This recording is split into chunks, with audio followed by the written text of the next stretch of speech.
அரிசி விலை உயர்வு, பருப்பு விலை உயர்வு, எண்ணெய் விலை உயர்வு கட்டுப்படுத்துவதற்கு இந்த அரசாங்கம் என்ன நடவடிக்கை எடுத்தது? இதே அனைத்து இந்திய அண்ணா திராவிட முன்னேற்ற கழக ஆட்சிக்கின்ற பொழுது, நான் முதலமைச்சராக பதவியில் இருக்கின்ற பொழுது, இப்படி உணவுப் பொருட்கள் விலை ஏறுகின்ற பொழுது, உணவு அந்த விலை ஏற்றத்தை தடுப்பதற்கு விலை கட்டுப்பாட்டு நிதியம் என்று ஒரு நிதி ஒதுக்கினேன். 100 கோடி ஒதுக்கி எந்த உணவுப் பொருள் விலை ஏறுது, புளி விலை ஏறுதா, உடனே எந்த மாவட்டத்தில் எந்த மாநிலத்தில் புளி விலை குறைவாக இருக்குது அங்கே கொள்முதல் செஞ்சு தமிழ்நாட்டில் விலை ஏறாமல் பார்த்துக்கிட்டோம்.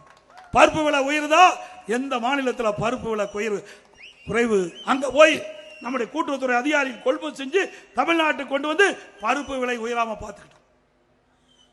இப்படி மக்கள் பாதிப்பு அடையக்கூடாது என்று இதற்கென்று ஒரு தனி நிதி ஒதுக்கி அந்த உணவுப் பொருளை கட்டுப்பாட்டுகள் வச்சிருந்தோம். இந்த ஆட்சியில் எதுவுமே கிடையாது. அரிசி விலை அண்ணா திமுக ஆட்சிக்கு திமுக ஆட்சிக்கு ஒரு கிலோவுக்கு 20 ரூபாய் ஏறி போச்சு. கடல் எண்ணெய் 60 ரூபாய் ஏறி போச்சு. பருப்பு 56 ரூபாய் ஏறி போச்சு ஒரு கிலோவுக்கு. அதையெல்லாம் இந்த அரசு கட்டுப்படுத்துவதற்கு ஏதாவது நடவடிக்கை எடுத்ததா? ஏழை எளிய ஒடுக்கப்பட்ட தாழ்த்தப்பட்ட மக்கள் இன்றைக்கு மக்கள் படிக்கிற துன்பத்தை இந்த அரசாங்கம் எண்ணி பார்த்ததா? எதுவுமே கிடையாது.